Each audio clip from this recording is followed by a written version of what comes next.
जीवन का वह पल जब कोई अपना ही आपके दिल को इस तरह चोट पहुंचाए कि सांस लेना भारी हो जाए। जब कोई मुस्कुराते चेहरों के पीछे छिपा धोखा आपके भरोसे को चूर चूर कर दे। जब आपके अपने ही आपके जीवन को नर्क सा बना दे। ऐसे में मन टूटता है, आत्मा कराहती है और हर कदम पर अंधेरा छा जाता है। ये वह क्षण है जब लगता है कि दुनिया में कोई रास्ता नहीं बचा, कोई उम्मीद नहीं बची और जीवन का हर अर्थ खो गया। लेकिन यहीं इस गहरे अंधेरे में महात्मा बुद्ध की शिक्षाएं एक ऐसी रोशनी की तरह उभरती हैं जो न केवल आपके दुख को कम करती हैं बल्कि आपको स्वयं को पुनर्जनन की शक्ति देती हैं। वे कहते हैं कि दुख तुम्हारा शत्रु नहीं बल्कि तुम्हारा पहला गुरु है। यह वह आग है जो तुम्हें जलाने नहीं बल्कि तुम्हारे भीतर की अशुद्धियों को जलाकर तुम्हें शुद्ध, अटूट और मुक्त बनाने आई है। यह लेख आपको बुद्ध की उन गहन शिक्षाओं के माध्यम से एक ऐसी यात्रा पर ले जाएगा जो आपके टूटे मन को जोड़ेगी, आपके जीवन को नई दिशा देगी और आपको उस शांति तक पहुंचाएगी जो संसार की कोई भी ताकत छीन नहीं सकती। संसार में दुख का आना उतना ही स्वाभाविक है जितना सूरज का उगना और डूबना। कभी यह दुख अपनों के कटु शब्दों के रूप में आता है, कभी धोखे की ठंडी चोट के रूप में, तो कभी उपेक्षा की जलन के रूप में। जब कोई अपना हमें नीचा दिखाए, हमारे त्याग को तुच्छ समझे या हमारे प्रेम को ठुकराए, तब लगता है कि हमारा पूरा वजूद ही खत्म हो गया। मन चीखता है, मैंने इतना कुछ किया फिर भी मुझे यह मिला। हम उस व्यक्ति को, उसके व्यवहार को, उसके शब्दों को अपने दुख का कारण मान लेते हैं। लेकिन बुद्ध हमें रुककर एक गहरा सवाल पूछने को कहते हैं, यह दुख कहां से आया? क्या यह उस व्यक्ति के शब्दों से आया, उसके व्यवहार से, या हमारी उस अपेक्षा से जो हमने उससे जोड़ रखी थी? बुद्ध कहते हैं कि दुख की जड़ बाहर नहीं, हमारे भीतर है। हमारी अपेक्षाएं, हमारी चाहतें, हमारी वह आशा कि लोग हमें वही सम्मान, प्रेम और समझ देंगे जो हम उन्हें देते हैं, यही वह जंजीर है जो हमें दुख से बांधती है। हम सोचते हैं कि अगर हम किसी के लिए सब कुछ करते हैं तो बदले में हमें भी वही मिलेगा। हम यह चाहते हैं कि दुनिया हमारे मन के मुताबिक चले, कि लोग हमारे प्रति वही भाव रखें जो हम उनके लिए रखते हैं। लेकिन बुद्ध कहते हैं कि संसार का नियम ऐसा नहीं है। संसार वैसा नहीं है जैसा हम चाहते हैं, वह वैसा है जैसा वह है। हर व्यक्ति अपने दुखों, अपने भय और अपने अज्ञान से जूझ रहा है। जब कोई हमें चोट पहुंचाता है तो वह अपनी अशांति को हम तक पहुंचा रहा होता है। वह अपनी अधूरी समझ, अपने टूटे मन का बोझ हमारे कंधों पर डाल देता है।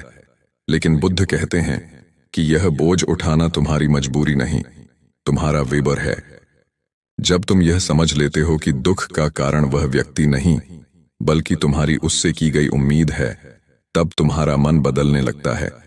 तुम्हें यह एहसास होता है कि अगर तुम यह अपेक्षा छोड़ दो कि लोग तुम्हें समझेंगे, तुम्हें प्यार करेंगे, तुम्हें सम्मान देंगे, तो तुम्हारा दुख धीरे धीरे गायब होने लगेगा। बुद्ध कहते हैं कि जो व्यक्ति किसी से कुछ नहीं चाहता वही सबसे सुखी है।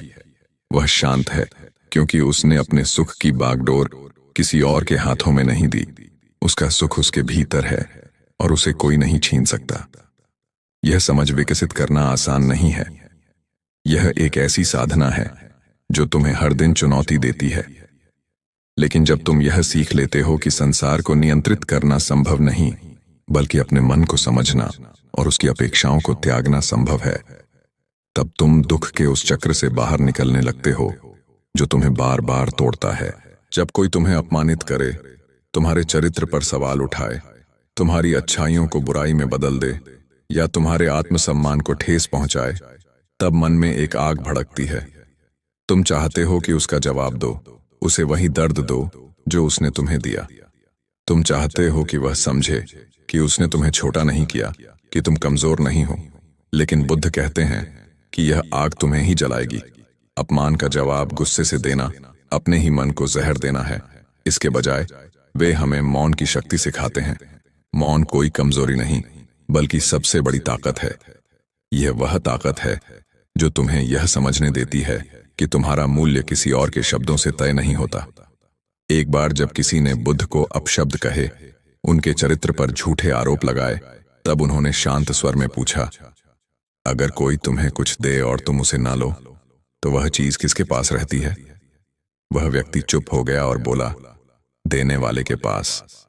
बुद्ध ने मुस्कुराकर कहा, तुम्हारे ये शब्द मैंने स्वीकार नहीं किए, वे तुम्हारे पास ही हैं।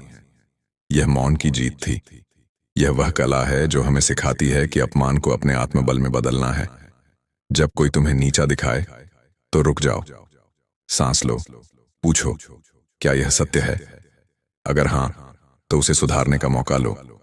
अगर नहीं, तो उसे अनदेखा कर दो, क्योंकि जो सत्य नहीं, वह तुम्हें छू नहीं सकता। बुद्ध कहते हैं कि जो व्यक्ति अपने भीतर की शांति को जान लेता है, उसे कोई भी शब्द, कोई भी व्यवहार डिगा नहीं सकता। ये शांति कोई बाहरी चीज नहीं है जिसे तुम खरीद सको या किसी से मांग सको। ये वह आग है जो तुम्हें अपने भीतर जलानी है। ये वह दीपक है जो तुम्हें स्वयं बनना है। जब तुम यह समझ लेते हो कि तुम्हारा सत्य तुम्हारे भीतर है, तब कोई भी तुम्हें अपमानित नहीं कर सकता। तब तुम हर ताने, हर कटु शब्द को मुस्कुराकर देख सकते हो, क्योंकि तुम जानते हो कि ये शब्द तुम्हें नहीं, बल्कि उस व्यक्ति के दुख को दर्शाते हैं। अपमान सहना कोई कमजोरी नहीं है, यह सबसे बड़ी शक्ति है, क्योंकि अपमान वही सह सकता है जिसका आत्मबल अडिग है।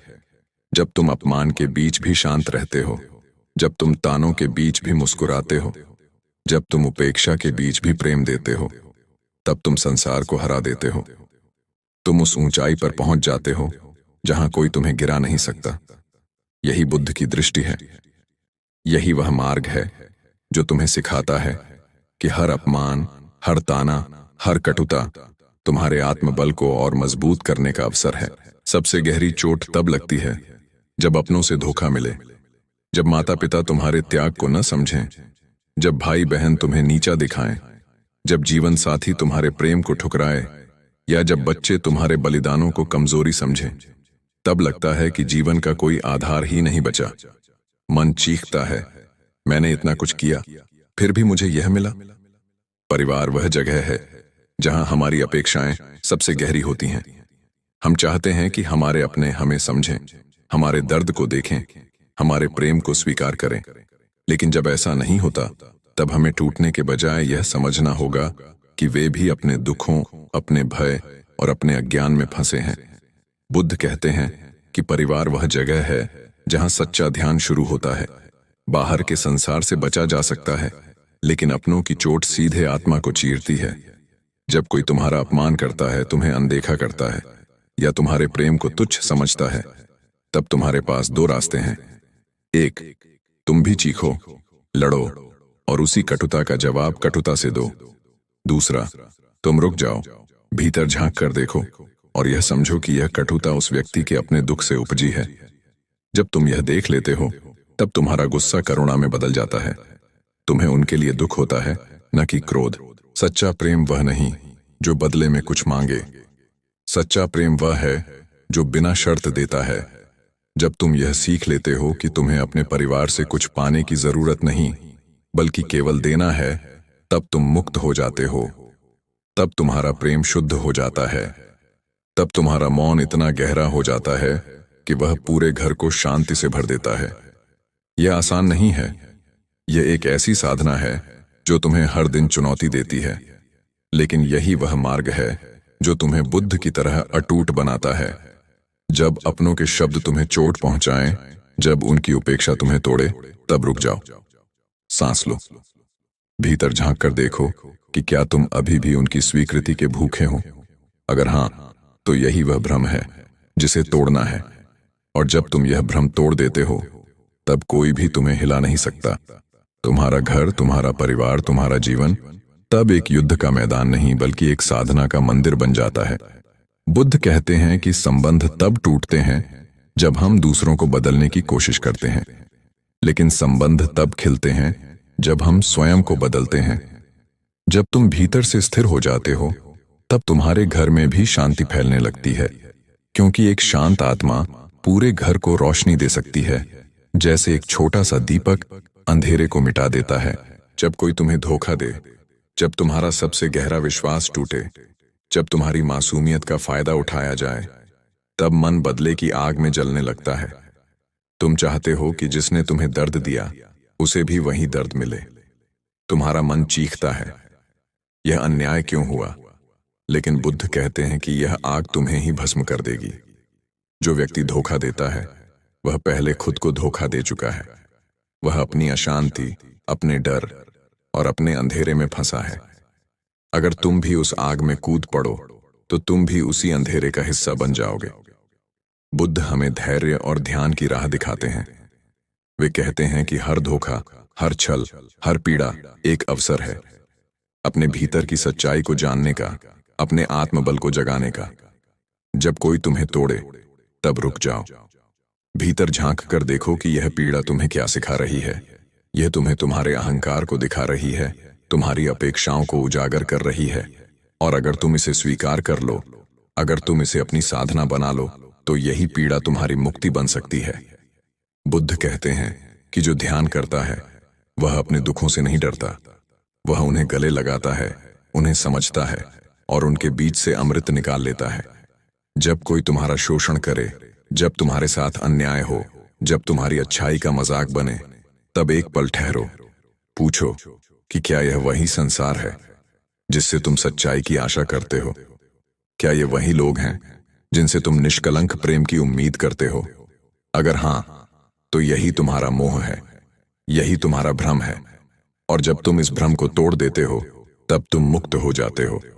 तब कोई तुम्हें धोखा नहीं दे सकता, क्योंकि तुम्हारा मन अब उस अवस्था में है जहां बाहर की कोई हलचल तुम्हारे भीतर का मौन नहीं तोड़ सकती। जब संसार तुम्हारे साथ छल करे तब तुम भीतर शांत रहो। जब संसार तुम्हें गिराए तब तुम भीतर उठते रहो। जब संसार तुम्हें तोड़े तब तुम अपने भीतर और अधिक दृढ़ हो जाओ। यही वह क्षण है जब तुम उस ऊंचाई को छू लेते हो जहां न कोई धोखा है, न कोई पीड़ा, केवल बुद्ध का मौन है। बुद्ध का सबसे गहरा और अंतिम संदेश यह है कि तुम्हें स्वयं को जानना है।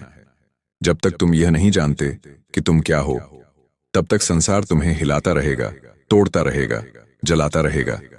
लेकिन जब तुम यह समझ लेते हो कि तुम न शरीर हो, न विचार, न नाम, न भूमिका, बल्कि एक शांत, जागृत साक्षी हो, तब कोई भी तुम्हें चोट नहीं पहुंचा सकता। तब अपमान, धोखा या तिरस्कार केवल बाहर की लहरें बनकर रह जाते हैं जो तुम्हारे भीतर के सागर को नहीं हिला सकती। बुद्ध कहते हैं, अब दीदीपो भव, स्वयं अपना दीपक बनो। जब चारों ओर अंधेरा हो, जब अपनों का साथ न हो, जब संसार तुम्हें ठुकराए, तब भीतर बैठो। उस मौन को खोजो जो कभी नहीं टूटता, उस शांति को पकड़ो जो कभी कम नहीं होती, उस करुणा को जागृत करो जो हर दुख को प्रेम में बदल देती है।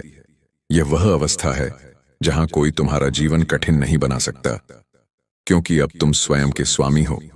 तुम्हारा सुख, तुम्हारी शांति, तुम्हारा जीवन अब तुम्हारे ही हाथों में है। जब तुम यह समझ लेते हो कि तुम्हारा सत्य कोई नहीं छीन सकता, तब तुम हर परिस्थिति में मुस्कुरा सकते हो। तुम अपमान को उसी तरह देख सकते हो जैसे कोई बच्चे की नादानी को देखता है।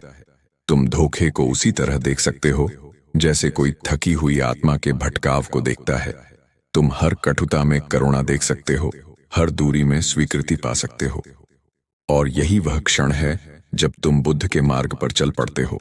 जीवन एक यात्रा है और इस यात्रा में दुख आएंगे, अपमान आएंगे, धोखे आएंगे, लेकिन बुद्ध हमें सिखाते हैं कि ये दुख, ये अपमान, ये धोखे तुम्हारे शत्रु नहीं बल्कि तुम्हारे गुरु हैं। ये तुम्हें वह सबक सिखाने आए हैं जो तुम्हें अपने भीतर की गहराई तक ले जाएंगे। जब कोई तुम्हें चोट पहुंचाए, जब कोई तुम्हें नीचा दिखाए, जब कोई तुम्हारा विश्वास तोड़े, तब रुक जाओ, सांस लो, भीतर झांक कर देखो, पूछो कि क्या यह दुख तुम्हारा है या तुम्हारी अपेक्षाओं का? क्या यह चोट तुम्हें कमजोर कर रही है या तुम्हें और मजबूत बना रही है? और फिर बुद्ध की तरह मुस्कुराओ, क्योंकि तुम जान चुके हो कि तुम कोई नाम नहीं हो, कोई शरीर नहीं हो, कोई भूमिका नहीं हो। तुम केवल वह मौन हो जो सब देखता है। तुम केवल वह प्रेम हो जो सब देता है। तुम केवल वह करुणा हो जो सब गले लगाती है। यही वह अवस्था है जहां जीवन अब कोई संघर्ष नहीं बल्कि एक उत्सव बन जाता है। यही वह शांति है जो संसार में कहीं और नहीं मिलती। यही बुद्ध का मार्ग है, यही तुम्हारी मुक्ति है। जब तुम इस मार्ग पर चल पड़ते हो तब कोई भी तुम्हारा जीवन कठिन नहीं बना सकता, क्योंकि अब तुम स्वयं के सहारे हो। तुम वह दीपक हो जो कभी नहीं बुझता, तुम वह सागर हो जो कभी नहीं हिलता, और तुम वह आत्मा हो जो कभी नहीं टूटती। यही बुद्ध का संदेश है, यही तुम्हारा सत्य है, और यही वह जीवन है जो तुम्हें जीना है, शांत, जागृत और मुक्त। इसीलिए जब अगली बार कोई तुम्हें चोट पहुंचाए, कोई तुम्हें ठुकराए या कोई तुम्हारा विश्वास तोड़े, तो याद रखो, तुम वह मौन हो जो हर तूफान को देख सकता है। तुम वह शक्ति हो जो हर दुख को प्रेम में बदल सकती है। तुम वह आत्मा हो जो हर अपमान को आत्मबल में बदल सकती है। बुद्ध का यह संदेश तुम्हारे भीतर हमेशा जीवित रहे। उठो, अपने भीतर झांको और उस शांति को पाओ जो तुम्हारा सच्चा स्वरूप है, क्योंकि जब तुम स्वयं को जान लेते हो, तब कोई भी तुम्हारा कुछ नहीं बिगाड़ सकता। तुम बुद्ध हो, तुम मुक्त हो,